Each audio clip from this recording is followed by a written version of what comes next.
Putri yang Kubuang. Novel, Nyala Mentari. Penulis, Mande Hanifah. Episode 20. Di aplikasi KBM App sudah tamat. Novelnya sedang dalam tahap cetak. Sudah bisa dipesan. Terdiri dari 44 bab, 440 halaman. Nona, tunggu. Ia berseru dari tempatnya berdiri. Pak Saleh juga di sana, masih dengan raut wajah seperti sebelumnya. Meski ia berusaha memegang bahu ibu, tapi perempuan itu tetap melangkah maju. Nona, bolehkah saya melihat kalung itu lebih dekat? Tubuhku bergetar hebat. Kugenggam lagi kalung berliontin kunci kuat-kuat. Ibu pemilik benda ini. Dia tentu hafal betul setiap inci dan lekuknya. Aku yakin jika dia melihat, perempuan itu akan langsung mengenalinya. Aku membalik badan cepat-cepat. Mataku masih berembun karena pedih belum berhenti menindih hati. Meski nanti aku akan tetap kepayahan menagalkan benda ini dari leher, aku telah siap untuk merenggutnya. Ibu harus melihat benda ini lebih teliti, hingga ia tahu bahwa benda inilah yang benar-benar ia tinggalkan bersama tubuhku waktu itu. Sedang yang diakui Pak Saleh beberapa menit lalu, aku sungguh tidak tahu asal-muasalnya. Aku juga tidak mengerti mengapa semuanya berakhir seperti ini. Ibu sudah dekat, terbentang jarak beberapa jengkal saja di antara kami. Matanya masih sesendu beberapa menit yang lalu. Ibu, apakah ragu mulai bersarang di hatimu? Aku masih berusaha menanggalkan kalung berliontin kunci ketika ibu hampir dekat. Mata kami berada pada garis sejajar sekarang. Aku tidak sedikit pun mengalihkan pandang dari matanya. Kutatap ia sangat lekat tanpa berkedip. Ibu lalu meremas ujung baju dengan tangannya yang gemetar. Mungkin ia sedang berusaha mengurai tanda tanya yang bergulung-gulung di hatinya. Atau ia baru saja mendapatkan bayangan akan masa lalu dari bola mataku. Dia ibuku. Kami memiliki ikatan tak kasat mata yang tidak seorang pun dapat melihatnya. Pak Saleh tidak tinggal diam. Ia memeluk ibu dari belakang. Ia kurung perempuan itu dalam dekapannya. Sangat kuat, hingga ibu tidak dapat lagi bergerak. Pun tubuh jangkung Pak Saleh menghalangi pandanganku. Aku sepenuhnya. Aku perlu melihatnya, sayang. Aku perlu melihat benda itu dari dekat, lalu membandingkannya dengan yang kita temukan 10 tahun yang lalu. Izinkan aku, sayang. Ibu mencoba terlepas dari pelukan suaminya. Sayang, jangan begini. Kasihan putri kita di alam sana. Dia pasti sedih karena kau meragukannya. Pak Saleh menegatakan itu tepat di telinga ibu. Ibu masih belum tenang, tapi aku butuh melihatnya. Beri aku kesempatan sebentar saja, sayang. Kali ini ibu berontak. Pak Saleh tentu tidak membiarkannya terlepas begitu saja. Aku telah selesai dengan kalungku dan bersiap memberikan benda itu pada ibu. Namun seorang gadis yang sama cantiknya dengan ibu kemudian mengambil tempat di antara kami. Dia berdiri dengan mata nyalang menatap ibu. Kedua tangan ia letakkan di sisi kanan dan kiri bahu ibu. Ibu, rasanya aku sudah cukup muak dengan Nyala Mentari. Hampir seluruh hidup aku habiskan untuk mendengar namanya. Ibu selalu menyebutnya, menempatkan dia sebagai bagian paling penting dalam hidup ibu. Aku tahu ibu kehilangan dan sangat menderita. Tapi, pernahkah ibu memikirkan perasaanku dan Yusuf? Kami seolah pelengkap hidup ibu saja. Sedangkan putri ibu, Nyala Mentari itu merebut hampir seluruh yang ibu punya. Kasih sayang, perhatian, dan segalanya. Apakah ibu pernah memikirkan perasaanku? Perasaan Yusuf. Kami juga anakmu, Bu. Kami juga butuh kau sayangi. Tapi, waktumu habis untuk mengenang Nyala Mentari. Bahkan setelah dia ditemukan meninggal pun kau masih ragu dan tidak percaya bahwa dia adalah putrimu. Gadis yang kuduga putri ibu dari pernikahannya dengan Pak Saleh sedikit berteriak pada ibu. Mukanya merah. Tubuhnya bergetar menahan amarah yang mungkin saja telah sejak tadi berkobar di dadanya. Lalu apakah ibu tidak memikirkan perasaan ayah? Bisa-bisanya ibu ingin membandingkan kalung itu. Apa ibu pikir ayah merekayasa semuanya? Untuk apa ibu? Untuk apa? Tidakkah kau lihat selama ini ayah begitu sangat mencintaimu? Bahkan ayah yang membayar orang untuk menemukannya. Dan ayah yang melihat langsung mayatnya ke Indonesia. Selama ini aku dan Yusuf diam, Bu. Kami bungkam karena sangat sayang pada ibu. Tapi, tidak untuk kali ini. Buka mata ibu, putri ibu sudah meninggal. Apakah itu belum cukup? Sedang gadis itu, kita tidak tahu asal-usulnya. Bisa jadi ayah benar, bahwa dia hanya menginginkan uang kita. Gadis itu menunjuk ke arahku. Aku dapat mencium aroma kebencian dari sorot matanya. Ibu menangis. Ia kemudian menutup kedua telinganya dengan tangan. Setelah terlepas dari Pak Saleh, ia lalu melangkah lebih dekat pada Andita.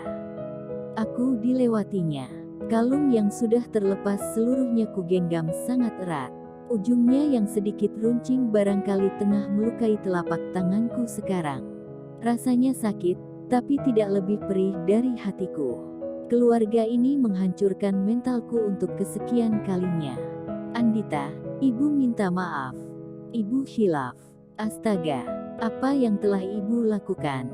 Maafkan ibu, nak. Ibu tidak pernah menyangka bahwa putra-putri ibu merasa terabaikan selama ini. Ya Tuhan, Nyala Mentari, ibu minta maaf telah meragukanmu. Ibu menangis di pelukan Andita. Keinginannya untuk melihat kalung itu menguap begitu saja. Aku berbalik, menjauh dari ibu untuk saat ini mungkin lebih baik untukku. Jika dia benar ibuku, maka takdir akan mempertemukan kami kembali. Kurasa usahaku telah sampai pada batasnya, selanjutnya kubiarkan tangan Allah yang bekerja. Tidak pernah ada setitik pun keraguan di hatiku, bahwa kebenaran akan menemukan jalannya. Cepat atau lambat, semua ini hanya tentang waktu saja. Masih dapat kudengar mereka bertangisan. Mungkin saat ini ketiganya sedang berpelukan. Aku tidak memiliki niat untuk menoleh ke belakang. Kumantapkan langkah meski hatiku baru saja ditumbuhi luka-luka. ****. Jarak yang membentang beberapa meter saja dari halaman rumah ibu menuju mobil terasa sangat jauh. Aku menyeret langkah, mengemasi perasaanku yang berantakan. Kalimat Pak Saleh masih bergaung di telingaku. Lalu banyak pertanyaan muncul setelahnya. Mengapa Pak Saleh begitu percaya bahwa gadis kecil yang dia temukan adalah Nyala Mentari yang hilang? Ataukah dia menyimpan sebuah rahasia yang ibu tidak mengetahuinya? Lalu mengapa ibu terlihat sangat ragu? Apakah jauh di lubuk hatinya ia masih belum sepenuhnya percaya bahwa yang telah meninggal itu benar-benar putrinya? Langkahku terhenti sebelum benar-benar tiba di mobil sewaan. Sebuah rasa asing menyerang perutku. Mataku berkunang-kunang kemudian. Dari tempatku berdiri, aku tidak bisa melihat si pengemudi mobil. Padahal kaca di sekelilingnya transparan. Kukira ini karena silau yang selalu menyerang mataku. Dari dulu cahaya mentari yang terik tidak pernah bersahabat denganku. Tidak dengan kulit, juga mataku. Namun aku segera menyadari bahwa ada yang salah pada diriku. Ini bukan tentang cahaya yang terlalu terik. Karena aku dapat merasakan tetes air baru saja jatuh di kepalaku. Gerimis sedang berlangsung sekarang. Lalu cairan asam mulai naik ke tenggorokanku. Rasanya sedikit asin dan pahit. Masih beberapa langkah lagi sampai di mobil, tapi aku telah mengeluarkan seluruh isi perutku. Muntah. Aku terhuyung. Tanah berumput yang kupijak seperti naik ke atas kepalaku. Sedangkan pohon cemara yang tinggi bagaikan telentang di kakiku. Duniaku tiba-tiba saja berputar. Samar-samar kulihat Zamer mendekat, bayangannya semakin lama semakin besar. Lalu aku menutup mata pelan-pelan. Aku mungkin sedang bermimpi. Tidak mungkin ada Zamer di sini karena tadi aku datang sendiri. Dia tidak kuberitahu. Barangkali, aku ingin menceritakan semua perih ini pada Zamer. Satu-satunya manusia yang masih bisa kupercaya dan andalkan. Hingga otakku membentuk bayangannya.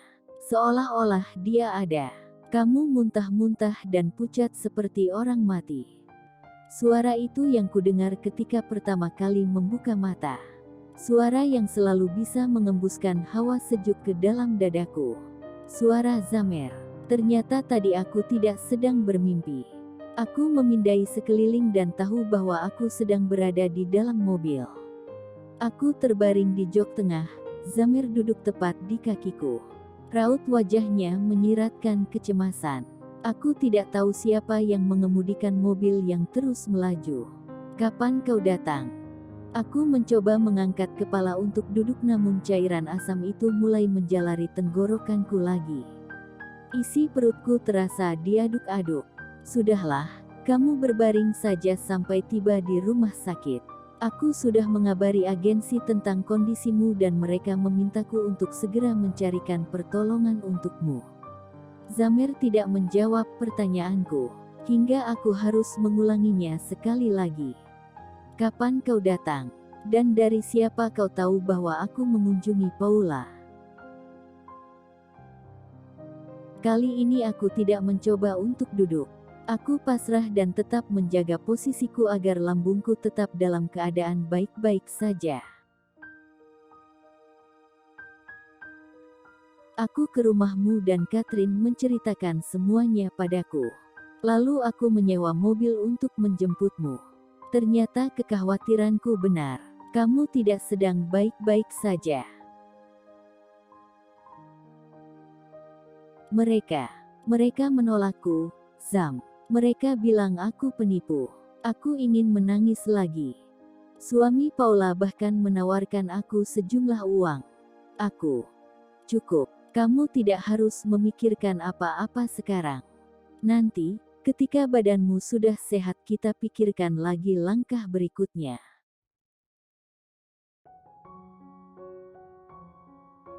Zamer berkata lembut sambil mengusapkan sehelai tisu di keningku. Aku pasti terlihat sangat berantakan sekarang. Tapi, aku ingin menyerah saja, Zam.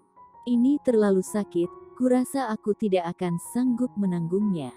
Tidak, kau tentu tidak boleh berhenti sampai di sini saja. Kau gadis terkuat yang pernah kukenal, nyala mentari. Teruslah bersinar layaknya namamu. Aku tidak ingin melihatmu lemah begini.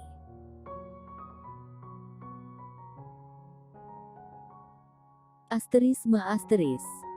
Sudah 2 hari aku terbaring di rumah sakit.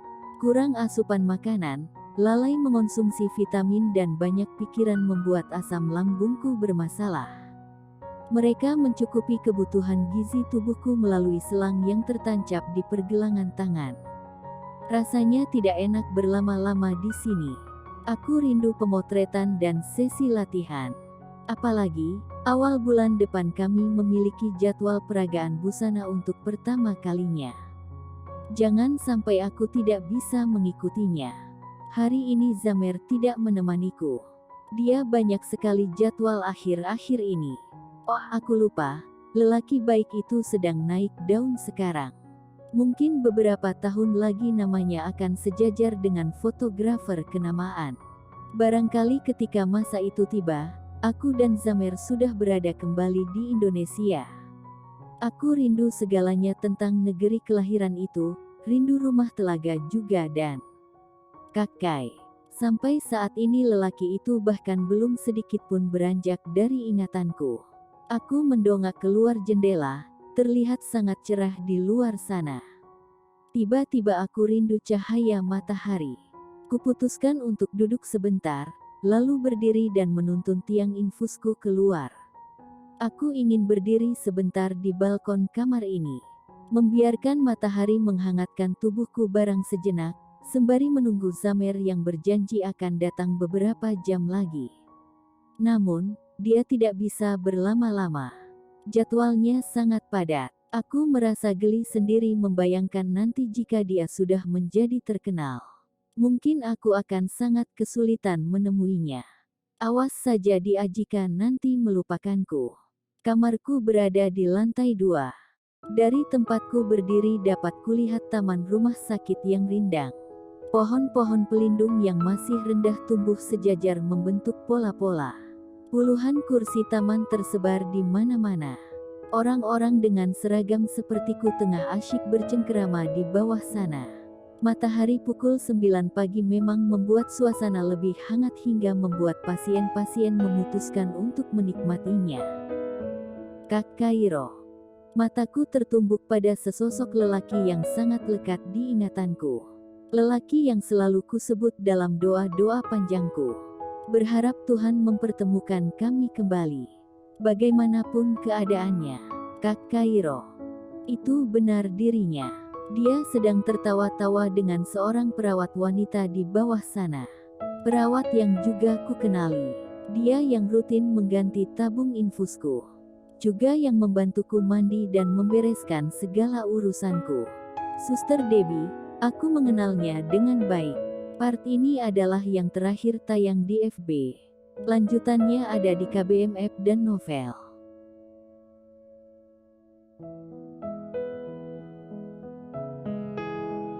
Bersambung dulu ya, sahabat Arif Yohamar. Jangan lupa like, komen dan subscribe channel ini. Matur nuwun.